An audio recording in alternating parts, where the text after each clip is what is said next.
गुरु भगवान को नमन है।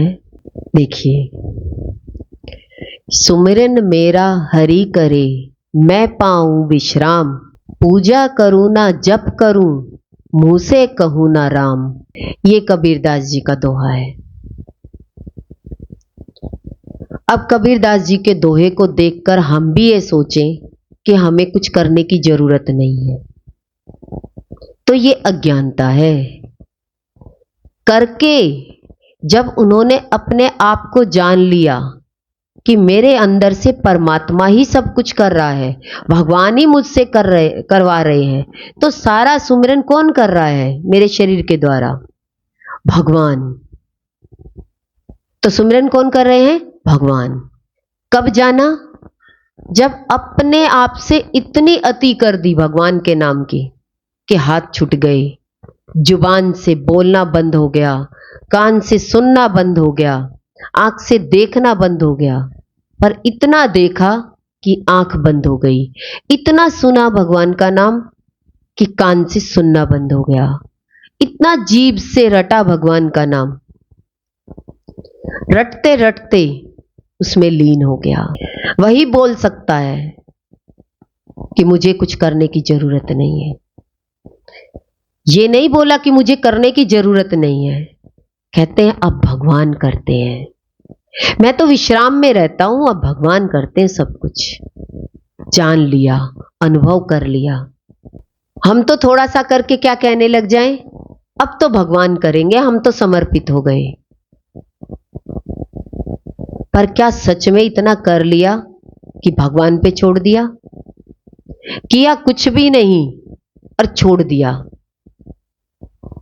ये हमारी अज्ञानता है। ज्ञान से एक ही बात समझ में आती है कि हमें सच पर चलना है। और सच क्या है? मेरा अपना आप। मेरे अपने आप को कौन चला रहा है?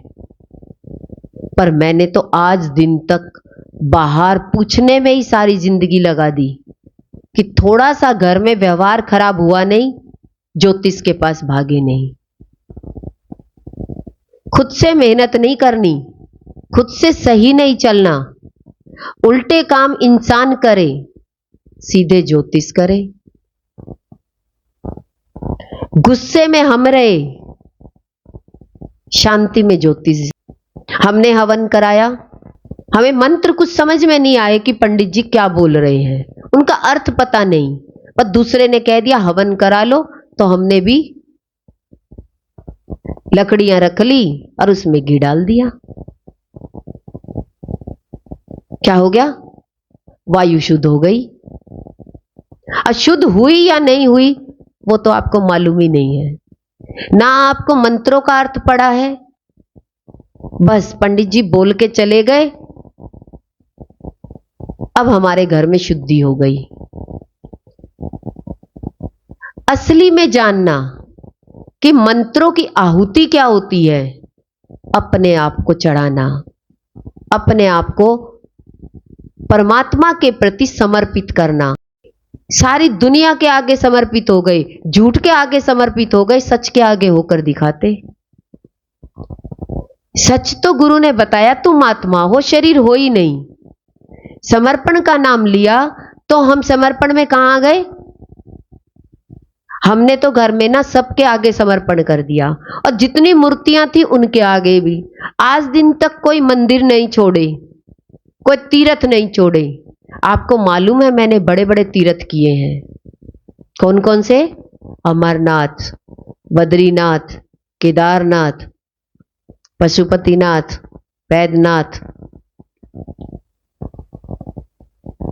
सारे नाथ पकड़ लिए, पर आज दिन तक अपने को नहीं समझा पाए। व्यक्ति क्या कहेगा? देखो देखो, हमें तो सब कुछ करा दिया, पर आपका जीवन तो वैसा का वैसा रहा, बदलाव क्या आया? दुख तो आपके जीवन से आज भी खत्म नहीं हुए। दुख को समझ लिया होता, विवेक में आ गए होते, पहले जानकारी। कोई भी मंत्र करते हैं उसका अर्थ हमें मालूम होना चाहिए, अर्थ हमें पता ही नहीं है। महामृत्युंजय का मंत्र करना है और मृत्यु ही नहीं आएगी। अब पंडित जी को बुलाया, 1000, 2000, 5000 हमने पंडित जी से मंत्र करा लिए। अब तो आपके घर में किसी की मृत्यु नहीं होगी, सारे ही सबने काल पर विजय प्राप्त कर ली। अब गुरु ने हमें यह बताया महामृत्युंजय का मंत्र का मतलब क्या होता है। आपके अंदर से मृत्यु का भय निकल जाना, डर निकल जाना। पर शरीर की मृत्यु तो सत्य है, पर आपने मंत्र किसके लिए करवाए? शरीर जल्दी ना मरे, लंबी उम्र हो जाए। आपके रटने से लंबी उम्र हो जाएगी? बिना अर्थ जाने लंबी उम्र नहीं हो सकती। कहा ना कि घर बहुत सुंदर बना लिया, चारों रूम में या सब रूम में हमने अच्छी अच्छी लाइट लगा ली, पावर हाउस का मीटर नहीं है। अब लाइट किससे जलेगी? बिना पावर के। पहले क्या करना चाहिए था? क्या करना चाहिए था? पहले मीटर, पावर हाउस, उसके बाद सारी लाइट जलेगी। ऐसे ही हमने बहुत सारे मंत्र ले लिए, आत्मज्ञान है ही नहीं। आत्मज्ञान की चेतना, चेतना के स्तर पर तो ये सारी विधियां काम करती है, नहीं तो शरीर की कोई विधि काम नहीं करती। कितने भी मंत्र ले लो, कितना भी दोहराते रहो, जब तक गहराई में नहीं जाएंगे, गहराई में नहीं उतरेंगे, तब तक वो मंत्र काम ही नहीं करेगा। मंत्र सिद्ध होता है कि डीप ध्यान में जाने के बाद वो मंत्र असर करेगा। पर व्यक्ति तो बार बार से मंत्र ले आया, माला भी ले ली, कहते कर रहे हैं, 10 साल हो गए पर कोई असर नहीं हुआ। 10 साल लगाने के बाद दूसरे संत के पास जाकर के कहेंगे हमारा पहले वाला मंत्र चलता है, हम क्या करें? अब उन्हीं से पूछ लो कि पहले वाला मंत्र चलता है, वो कामयाब है या नहीं है। अब उनके पास जाने की हिम्मत थोड़ी ना है कि हम कह दें कि आपके मंत्र को हमने फेल कर दिया। अब क्या कहेंगे? आप बता दो, ये मंत्र करें या ये मंत्र करें। देखिए, गुरु मंत्र देते ही नहीं है। क्या कहते हैं? सत्संग से पहले समझ डेवलप करो। मंत्र का अर्थ जाना नहीं और मंत्र ले लिया, रटते रहो। जैसे तोते को रटा दिया वैसे ही रटते रहे, असर कुछ हुआ ही नहीं उसका। क्यों नहीं हुआ असर? उसको कहां से मिलना था उस मंत्र को? डीप ध्यान में जाकर के उस मंत्र को उस करंट से मिलना था, तब वो मंत्र आपके काम करता। अब आपने बाहर ही लेकर के बाहर ही रटना शुरू कर दिया। आप किसी आंख वाले डॉक्टर के पास गए आंख दिखाने, आपने क्या कहा? हम स्पेशलिस्ट के पास गए हैं, बहुत अच्छा डॉक्टर है, यहीं से ऑपरेशन करवाया था और यहीं से हम इलाज कर रहे हैं। अब आंख से थोड़ा थोड़ा अभी भी दिखाई नहीं दे रहा, साफ दिखाई नहीं दे रहा, दूसरे डॉक्टर के पास चले गए। उस डॉक्टर के पास जाकर क्या पूछने लगे? बताओ, ये दवाई डाल के कुछ इससे असर हो रहा है या नहीं हो रहा है? अब वो दूसरा डॉक्टर बताएगा, या आपको ही पता लगना चाहिए कि दवाई आपने डाली है या दूसरे डॉक्टर ने। क्या कहोगे? अब आपकी आंख की रोशनी में के लिए आपने अपनी आंख में दवाई डाली है। अब आपकी आंख बताएगी या दूसरा डॉक्टर बताएगा? बताओ। अज्ञानी व्यक्ति क्या पूछेगा? हमारे को इतने साल हो गए ये मंत्र करते करते, इस मंत्र से लाभ हुआ या नहीं हुआ? आप बताओ, हमें ये मंत्र करना चाहिए या नहीं करना चाहिए? अंधापन किसके अंदर है? ऐसे ही हम 10 डॉक्टर खोज लें, 10 डॉक्टर आपको क्या कहेंगे? आप पागल हो या समझदार हो? आपने इतने साल से एक मंत्र रटा, उस मंत्र का आपको पता है असर हुआ या नहीं हुआ? असर हुआ होगा तो आप दूसरा मंत्र लेंगे, दूसरे क्लिनिक पे जाएंगे, दूसरे डॉक्टर के पास जाएंगे। इसका मतलब तो आपने उस मंत्र को किया ही नहीं, वो दवाई आपने डाली ही नहीं। इसलिए ही तो पूछ रहे हैं कि इस दवा से असर हुआ या नहीं हुआ। तो कहते हैं कि मैं भी तुम्हें दे दूंगा वो दवा, तब तीसरे के पास चले जाओगे। नहीं, हर मंत्र में चेतनता है। तो व्यक्ति करता रहेगा, कभी इधर कभी उधर, क्योंकि सत्संग एक असली ज्ञान है। नकली ज्ञान तो टेम्परेरी है। नकली ज्ञान क्या है? विद्या ले लो, सुबह उठ करके 3 बजे जप करूं तो लाभ होगा, खाना खाने के बाद इसको मंत्र जप करूं तो फायदा होगा, बिना नहाए करूं तो फायदा होगा, सोते वक्त करूं तो फायदा होगा। आपका फायदा आपको ही पता है। तो व्यक्ति विधियों को ही लेता रहता है, पर उन विधियों का असर कुछ नहीं होता। जैसे सिर में दर्द हुआ, थोड़ी सी दर्द की दवा ले ली, असर तो हो गया, थोड़ी देर बाद उठे फिर दर्द हो गया। टेम्परेरी आपको इलाज हुआ, पर पूरा का पूरा आपका इलाज नहीं हुआ, परमानेंट इलाज नहीं हुआ। क्योंकि परमानेंट इलाज तो आपकी टेंशन से है, दवाई से नहीं है। हम दवा से उस दर्द को दूर करना चाहते हैं, वो दवा से ठीक होगा ही नहीं। क्योंकि माइंड में तो विचार खराब चल रहे हैं। जब तक विचारों को नहीं निकालोगे तब तक वो दवा आपको असर ही नहीं करेगी। क्योंकि दवा तो चाहिए ही नहीं आपको। आपको किसकी जरूरत है? दुआ की जरूरत है। आपके माइंड को शांति की जरूरत है। तो ये बात समझ में आनी चाहिए कि रट्टाफिकेशन से कुछ नहीं होगा। सही मायने में उसको रटते रटते, अभ्यास करते करते आपको डीप ध्यान में उतरना था। वो मंत्र अंदर उतर करके उस चेतनता से मिल करके वो काम करता। पर हमने तो बाहर का झाड़ू पोछे की तरह कर लिया, बस करना है, माला उठाई और करके रख दी, बस कर ली, पर मन तो लग ही नहीं रहा उसमें। और फिर हम दूसरे से पूछेंगे इतने साल हो गए, तो ये बात समझ में आती है कि हम कितनी अज्ञानता में जी रहे हैं। कहते हैं किसी ने कुछ भी कह दिया, एक व्यक्ति को कह दिया कि तू इधर से जा रहा था इधर चला जा, चलो मैंने मान लिया, इधर से गया था इधर, पर रास्ता मोड़ लिया, अपने आप को नहीं मोड़ा। इधर से भूत प्रेत दिखते हैं, इधर से मत जाना, एक्सीडेंट होते हैं, तो रास्ता बदल, पर एक्सीडेंट के लिए गाड़ी चलाना ठीक नहीं सीखा। पर क्या सोच लिया, इस रोड से जाएंगे तो एक्सीडेंट नहीं होंगे।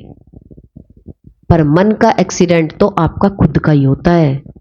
मन तो दुखी खुद होता है, तो मन को कहां लेकर जाना है? असली की तरफ। पर इंसान नकली जिंदगी कितनी जीना चाहता है। आपका इलाज तो आपसे होगा। आपको देखना होगा मेरी बीमारी कौन सी है। अब एक इंसान को कैंसर हो जाता है और कैंसर वाला मरीज को पता है तू मरेगा, वो इलाज कहां खोजेगा? कहां जाएगा? नीम हकीमों के पास। वो चाहे कुछ भी कह दे, ये घास मिला के पी जाओ, इस घास में ये डाल दो और तुम ठीक हो जाओगे। तो वो व्यक्ति उस घास वाला इलाज जल्दी सीखेगा। क्यों? क्योंकि उसे मालूम है मैं ठीक नहीं हो सकता।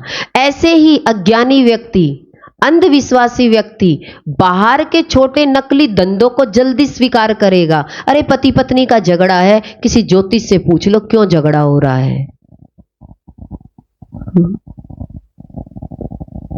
बता देगा ज्योतिष आप दोनों का झगड़ा क्यों हो रहा है, बताओ। पर व्यक्ति क्या कहेगा, अरे उसने ये बताया तुम ये करो, दिन रात। कहां जाओ? सुबह 5 बजे उठ करके, 5 बजे उठ के क्यों बताया? क्योंकि 10 बजे तो कोई देख लेगा कि मैं भगवान के मंदिर में जाने लगा। तो 5 बजे उठ करके शिवालय में जाएगा। अब वो क्या करेगा? अब 5 बजे किसी ज्योतिष ने नहीं बताया। 5 बजे क्यों जाएगा? क्योंकि किसी को पता ना लग जाए मैं भगवान के राह पर चलने लगा, तो छुप के 5 बजे का समय खोजेगा कि किसी को पता ना लगे। पर आनी जानी कुछ नहीं है। इंसान अपने आप को नकली सौदे से ढकना चाहता है, वैसा का वैसा। स्वभाव बदलना था अपना, या कुछ उस स्वभाव के ऊपर धागा बांध लेना था। आपके काले धागे से नजर उतर जाएगी, भगवान काला ही कर देगा। जो बच्चे बिल्कुल काले रंग के पैदा होते हैं उनके तो नजर लगेगी ही नहीं। आप तो इतने गोरे हैं और नजर लगी पड़ी है कि जिंदगी खराब है। जिंदगी किसकी खराब है? काले लोगों की, गोरे लोगों की? बताओ। काला धागा बांधने वाले की जिंदगी खराब है,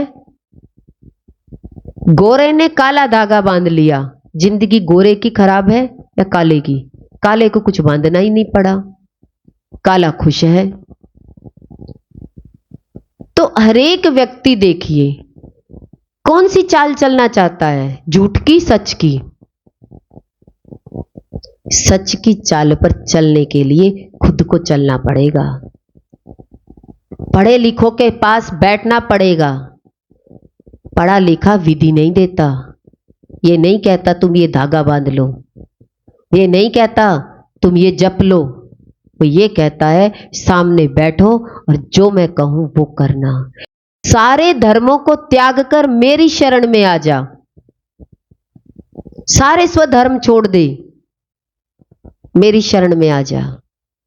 पर कोई गुरु की शरण में जाना चाहता है या गुरु से विधि चाहता है? आप बता दो हम क्या करें कि हमारा जीवन अच्छा हो जाए। सत्संग सुनो, सत्संग में बैठो। बिना सत्संग के कोई विधि आपके काम नहीं आएगी, कोई ज्योतिष काम नहीं आएगा, कोई घर में हवन पूजा काम नहीं आएगी, क्योंकि ये तो बाहर का धुआं है। अपने अंदर का काला धुआं बाहर नहीं निकलेगा तब तक ये हवन भी काम नहीं करेंगे। पर इंसान क्या कहता है? नहीं नहीं, पोल्यूशन है ना, वायु शुद्ध हो जाएगी, आकाश शुद्ध हो जाएगा, आपके थोड़े से धुएं से आकाश शुद्ध हो जाएगा। ज्ञानी व्यक्ति, पढ़ा लिखा व्यक्ति कहेगा अगर मैंने जीवन में अपना सम्मान चाहिए तो मैं बड़ा आदमी बनने के लिए मुझे पढ़ना पड़ेगा, सारे खेल कूद हटाने पड़ेंगे। और एक बच्चा कंसंट्रेशन रखता है पढ़ाई की तो टॉप पर आता है। वो ये नहीं है कि मैं स्पोर्ट्स में भी भाग ले लूं, म्यूजिक में भी भाग ले लूं, डांस में भी भाग ले लूं और मेरा बच्चा महान भी बन जाए।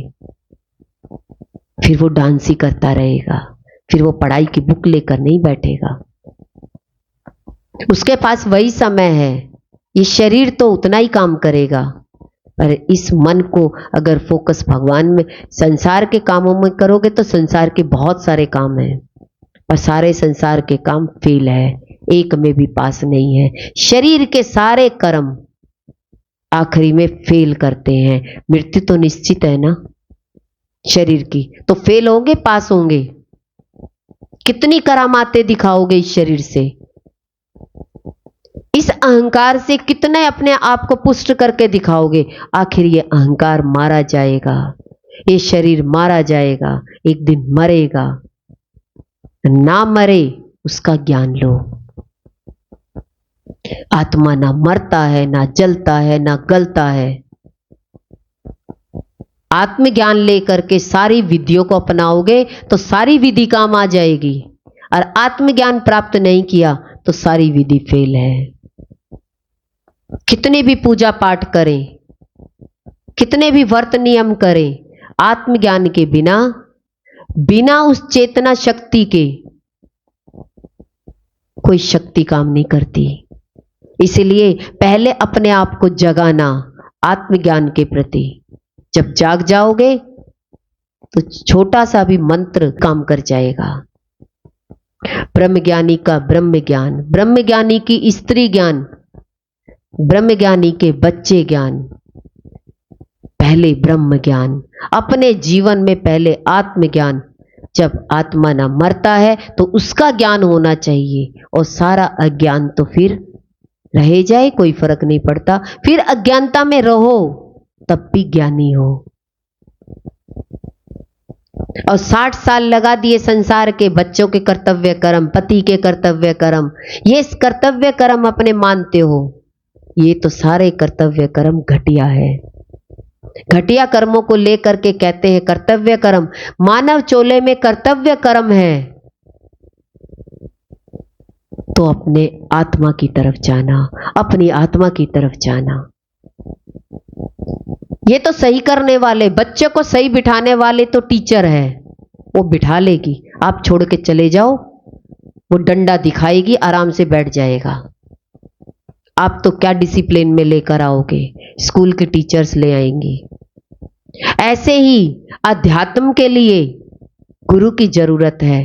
जब तक गुरु के सामने नहीं बैठोगे तब तक डिसिप्लिन में नहीं आओगे, तो सारी पढ़ाई बेकार है। इसीलिए बच्चे को स्कूल में डाला जाता है, भेजा जाता है, क्योंकि जब तक वो आराम से नहीं बैठेगा तब तक सीखेगा नहीं। घर में आपसे कितना आराम से बैठते हैं? बैठते ही नहीं है, बिठा के दिखाओ।